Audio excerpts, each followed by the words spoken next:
Yeah, so part of Dean's question for tomorrow includes kind of like a simple signal here.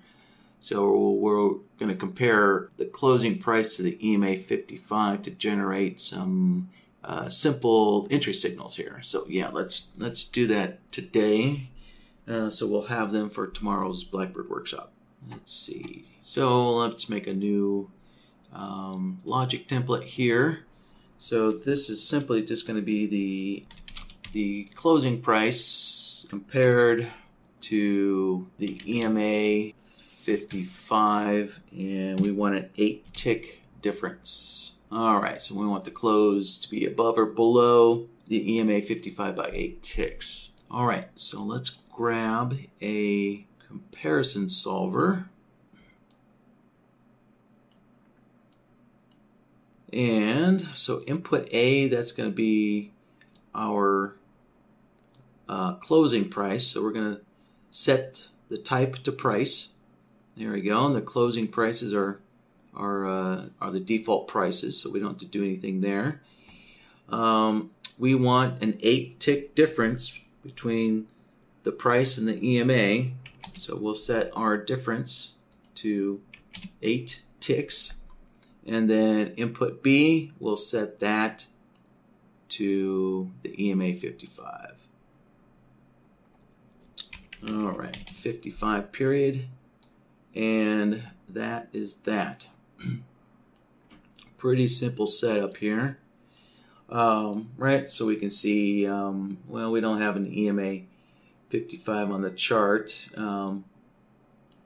So let me just throw that on there real quick. All right, I'll make the EMA 55 kind of whitish color here. All right, so there we go. There's our white EMA 55. So yep, we can see whenever that closing price of the bar is more than 8 ticks away, right, we're getting a signal here. So we're definitely getting lots of signals. So let's clean this up a little bit, to make some cleaner signals for Blackbird for tomorrow. So instead of having this continuous run of long signals one after another here, let's clean this up a little bit. So let's get BloodHound back open. So, and let's name our indicator or solver first. So there we go. There's a name for it. All right. So to clean this up, there's kind of two ways we can do this. We could just simply grab a signal blocker and set that up. But since this is really kind of a very simple, since we just simply want to take the first signal here, and we kind of don't know how many bars we might get a continuous run, right? So it looks like we probably have a continuous run of nearly 30 bars, kind of my guess on that. Oh yeah, then look at this next run. So we have another run here of, wow, maybe 70, 80 bars, this long run here. So instead of using the signal blocker, I'm going to use a different technique here that'll do the same thing as a signal blocker, except the signal blocker has a bunch of resets and everything, but this technique is just very simplistic and there's no functionality to it, right? The signal blocker has some functionality to it, some settings, but this logic technique does not. So what I can do is I can use an XOR node. Now if I take a look at this XOR node, right, I'm just using some Boolean logic. I can see, right, I am getting the first signal, but I'm also getting a signal after things end as well. So if we take a look at the solver, right, we have a little 1 bar gap here, when the long signals end and then start back up. So from the XOR node, right, I'm getting a signal when this first string of long signals, right, when it ends, I'm getting a signal when it ends, and I'm also getting a signal when it starts. So I need to get rid of the signal when it ends right there. And so to do that, I just throw in another AND node, like so. Stick that XOR into an AND node. And there we go. So to make sure this is working correctly, right, what I can do is put a little dot there, right, in that blank spot. And I'll put another dot here. There, put a couple of dots here where all the bars with no signal are. Alright, so now let's connect that AND node in. And there we go. So, right, if we take a look where the dots are, right, we're getting a signal after the dot, but now there's no signal on the dot. So I'm just getting the first signal, and all the rest of the continuous signals are getting stripped out. And then if the signal stops for a bar or two, then we'll get the next first signal again. So a little simple way of cleaning things up, or kind of a replacement for the signal blocker.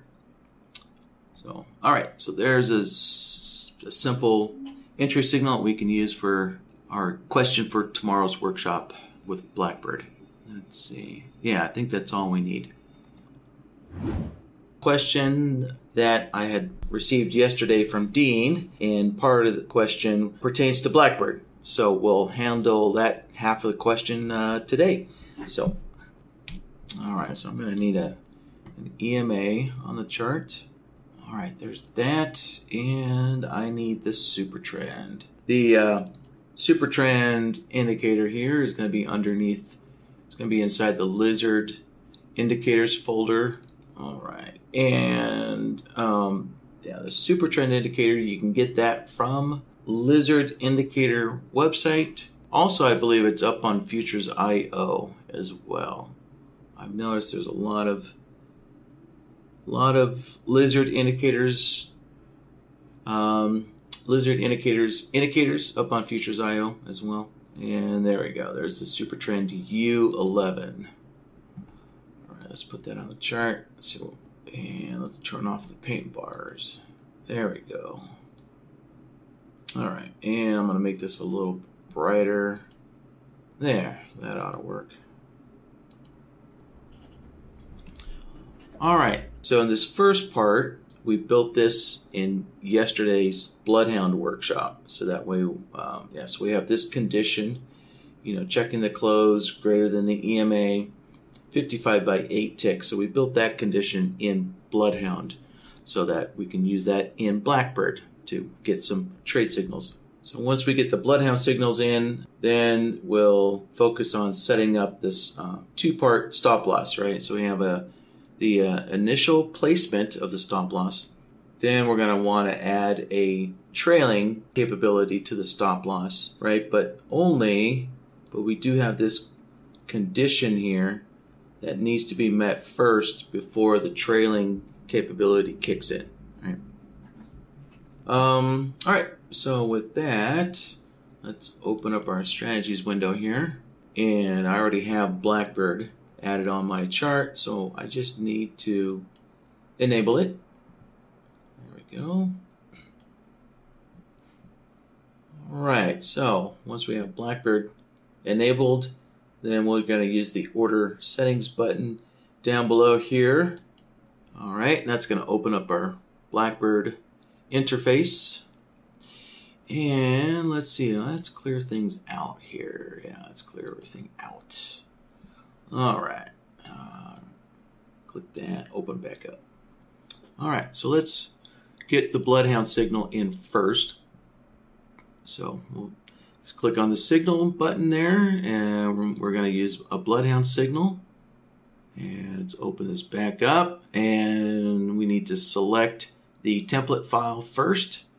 So we'll use the three dots button there. All right, so now here's the BloodHound interface. So next we're going to go to File, and we're going to use yesterday's BloodHound workshop file. All right, there we go. And if we just check the logic templates here. So there we go. There's a close 8 ticks, above or below the EMA 55 right there. So this is the BloodHound signal that we're going to use, right? And that's our first component, which is the trade signal there. All right, so just click OK, close out BloodHound, and then open the BloodHound menu back up, and the entry signal template. We just want to make sure we have the correct logic template selected for BloodHound, right? So there's our signal template, and there we go. So that's all we needed to do to set up the BloodHound signal in BlackBird. All right, so now we'll focus on setting up the orders. The entry order was not specified here, so we'll just use a market entry. And really the question, right, focuses on the stop loss, right? So, and this is actually a trailing stop loss as well, as opposed to an entry stop, right? So a stop can apply to, a stop can mean both a stop can be used for an entry, but it also could be used for an exit, right? So if a stop order is used for an exit, then typically it'll be called a stop loss, which denotes that the stop order is being used as an exit order, not an entry order. All right, so let's open up our stop loss order down here, and we'll just select custom. We'll just do a custom one there. All right, so the initial stop loss is going to be the EMA 55 minus 4 ticks. All right, so let's open up the stop loss there. Let's go into the initial placement. Let's open this up, and we're going to use a indicator value, right? Because we want to set it to the EMA 55. So we're going to select indicator value, and now let's change our indicator to the EMA. So we'll scroll down the indicators list. All right, there's our indicator. Let's add it down there. And now let's set this to the 55 period. All right, so the EMA only has one plot, so we don't have to select anything there. Let's call it good. And then the last part is going to be less 4 ticks. All right, so let's open up our menu again, open up the initial placement, and down here in the offset section down below, we're going to put a negative 4 ticks. So there we go. So we're taking the EMA 55 and subtracting 4 ticks. All right, so that's our initial placement for the stop loss. All right, next, let's switch over to the trailing actions tab here. Set this to custom. And so now we can do this second part of the question here and set up the trailing component here. All right, so let's add a trailing rule.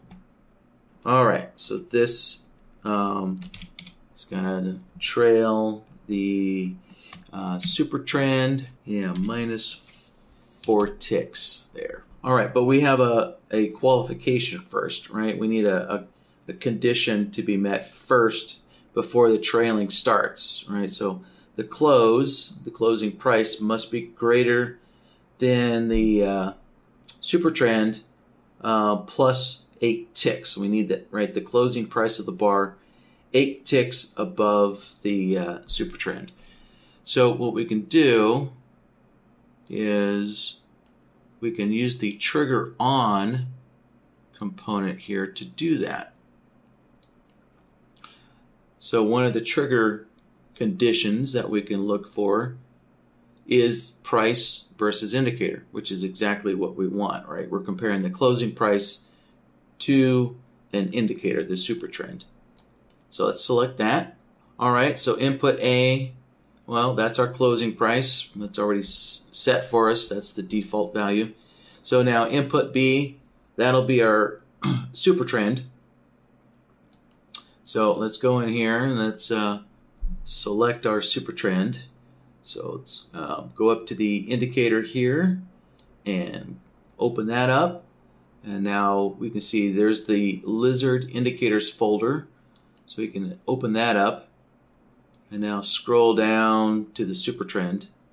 And there it is. There's our super trend. And let's add it down here. There we go. Now just remember to change any of these settings. If you're using custom settings on your chart, make sure you change the settings in Blackbird to match the settings you're using on the chart. So, but I'm just using all the default settings, so nothing to change. And so the plot that we see on the chart is the stop dot. So that's already selected for us. That's the first plot. So, yep, so we don't need to select anything there either. So, all right, so we can close out the indicator window and now go to our offset, right? Because we want the close to be the super trend plus 8 ticks. So we're going to add a positive 8 ticks to this there. All right, so we have the closing price set. And then for input A is the closing price. Input B, that's our AMA super trend plus 8 ticks. And so for a long trade, we're looking for A to equal or be above input B. So the default settings here for long mode and short mode are correct. That's what we want. So we don't need to change those. All right, so that is our triggering condition that will initiate the trailing stop loss. Next, we'll go to actions. And the action is, well, now we need to start trailing that stop loss to the AMA super trend, minus 4 ticks. Right, so we're going to trailing stop loss will follow the AMA super trend minus 4 ticks. All right, so let's open up the stop loss again and let's go to actions. So the actions is what sets the new price of the stop loss order. So let's go to move to, and we're not using bar prices. We want to use an indicator price. So let's switch over to an indicator value.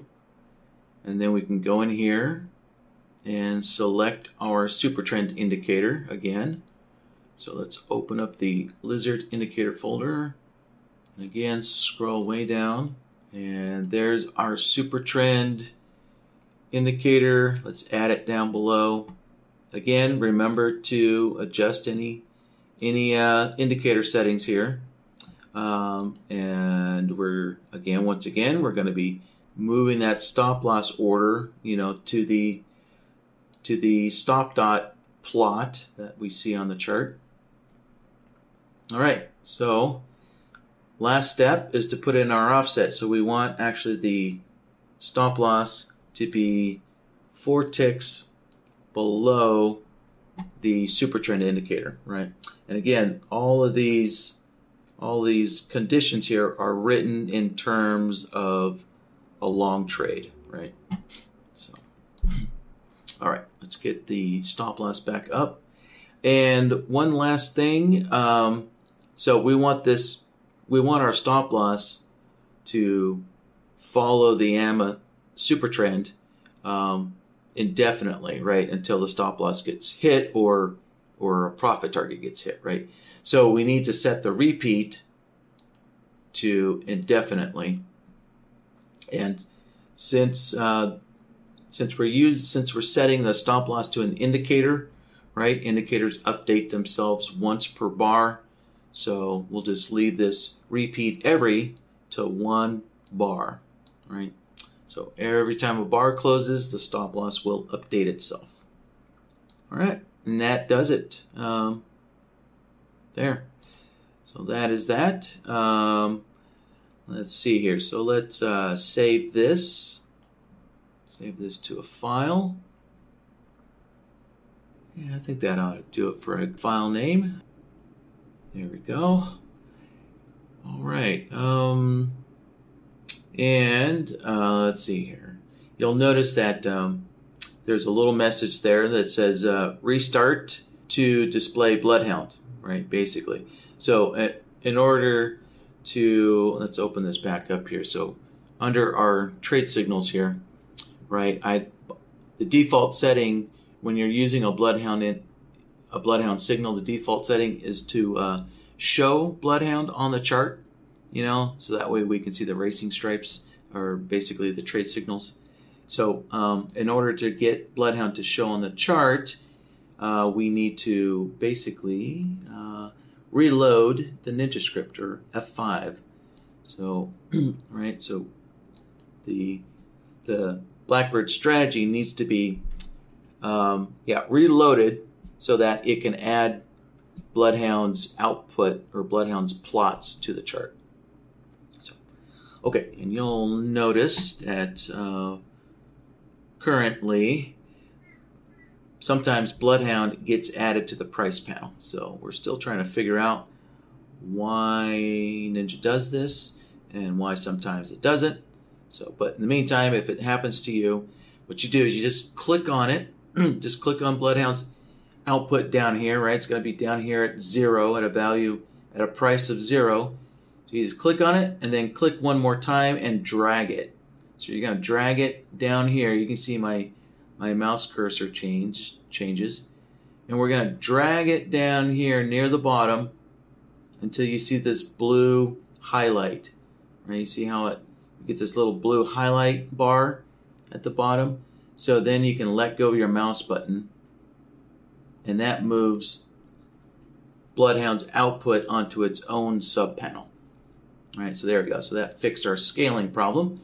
And then next, I can go down here, and so you'll want to find the blue text, right? The BloodHound button with the blue text, and then I can go down here and select the logic template that BlackBird's getting its signals from. All right, so there we go. So let's click OK there. All right, shrink that down a little bit. And let's see here. Let's do the auto-enabled, set the auto-enabled on. And let me try and generate another trade signal here.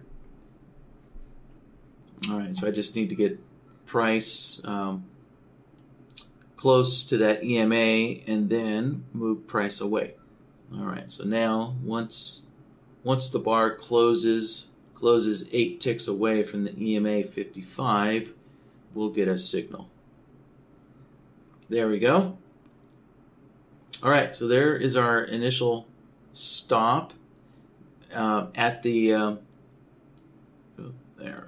Let me slow this down a little bit, right? So we have the initial stop here, 4 ticks offset from the EMA 55. And let's see here. All right, so now we're just waiting for the trailing condition to kick in here. So since we're in a short trade, it's going to be the super trend minus 8 ticks. And let's see here. Yeah, from the super trend, we're definitely 8 ticks away. Oh, well, yeah, the stop loss is not going to move backwards, right? So right now we can see that, right, our stop loss is actually closer to the market, whereas the super trend, right, is further away. So our stop loss is not going to move backwards. So once the super trend starts moving down and moves past our stop loss, then our stop loss will start trailing with the super trend. So let's see here. Yeah, I guess let me just move the market down so we can start getting the super trend indicator to start moving down past our stop loss.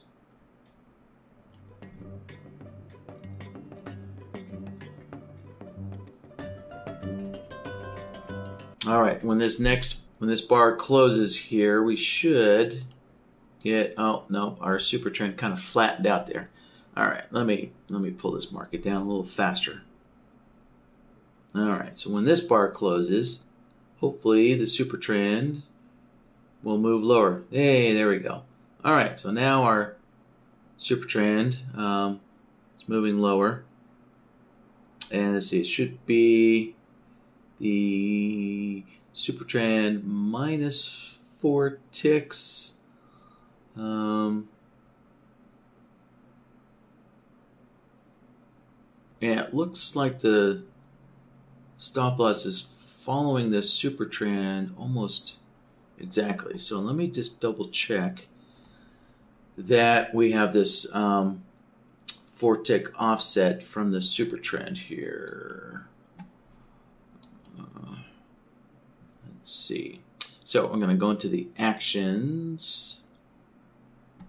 And yeah, so for a short trade, it's plus 4 from the super trend.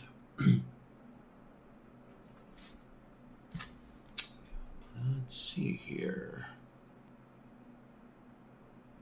You know, I hope, I'm just kind of trusting that all of my super trend settings in BlackBird match what's on my chart. So let me just kind of double check that. So when you see if things, you know, if orders don't seem to be matching up with your indicators exactly, every single time, it's always because the settings are slightly different in BlackBird or BloodHound than the settings of the indicator on your chart.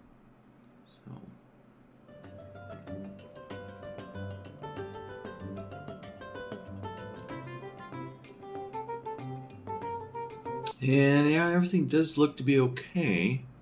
So,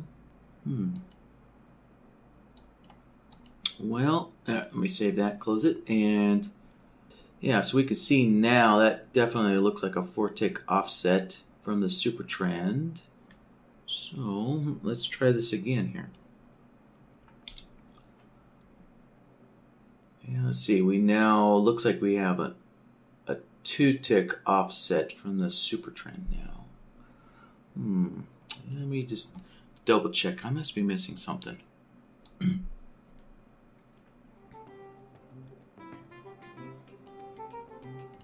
Let's see. I'm not seeing anything initially. So let me move the market up, and I'll initiate a long trade. And we'll check this one more time here.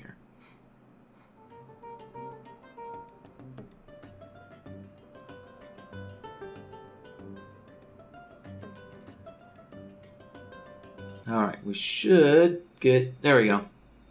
All right.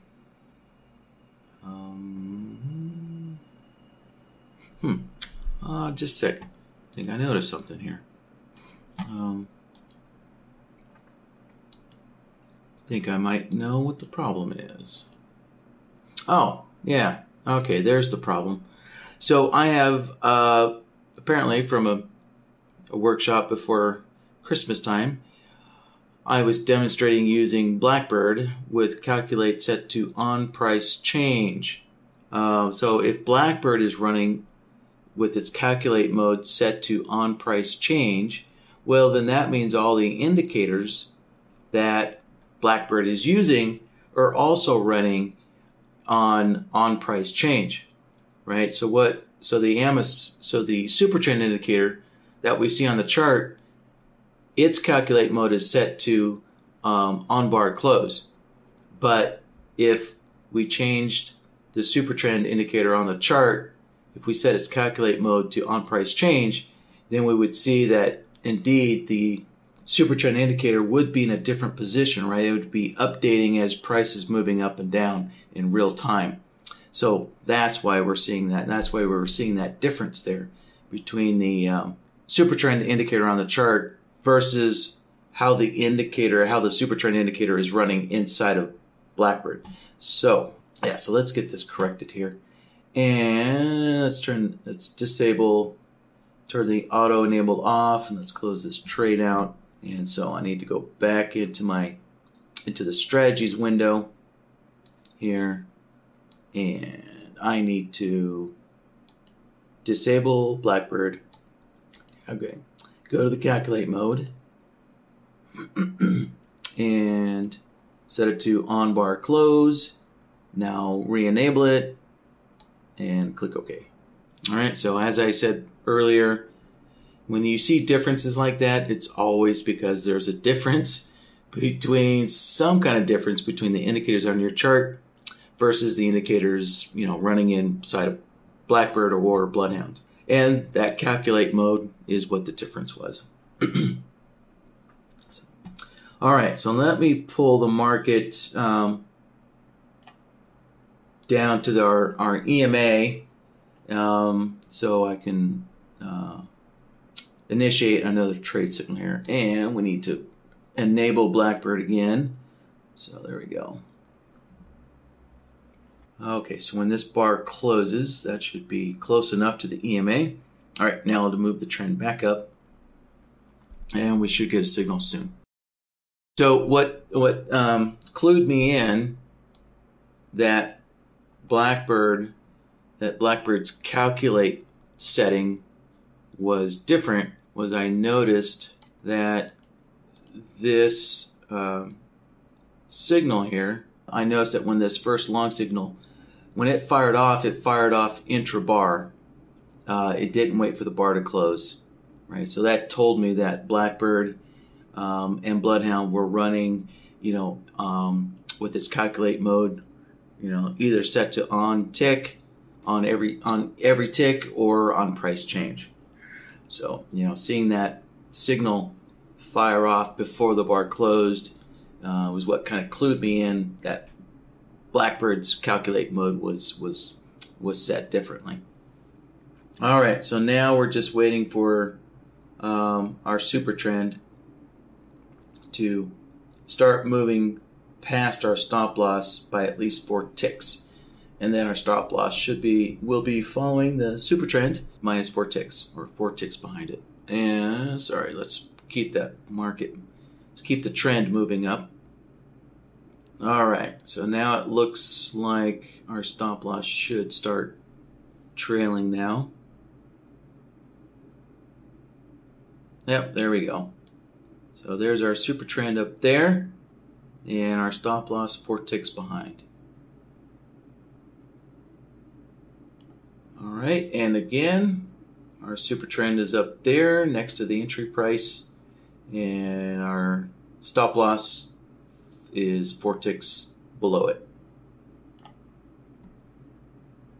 And we'll do one last bar here. There we go. Perfect. Yep. So there we go. Everything is now that all the indicator settings are matched up, right? Everything's running correctly and everything's matching up. So, yeah. So if for some reason, you do need to run BlackBird, with the calculate mode, set to something different than on bar close, then it's a good idea, to make sure that everything's matching up. It's a good idea that you also, open your indicators, any of your indicators that you have running on the chart. You'll also want to go in there and change their calculate mode as well, to match whatever the calculate mode is of BlackBird, and or BloodHound, right? Yeah, so just make sure, all these indicator settings, the indicators running on the chart and BlackBird itself, are all matching up. All right, well, so Dean, there we have it.